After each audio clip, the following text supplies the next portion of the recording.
называется техника тропунта. Эта техника является редкой, так как она мало используема в современной жизни. Это очень редкий вид вышивки, который выполняется на швейной машинке, также можно выполнять и вручную.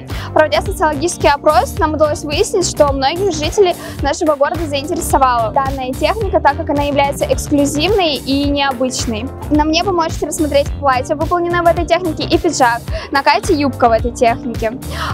Орнаменты могут быть разными, как большими, так и маленькими.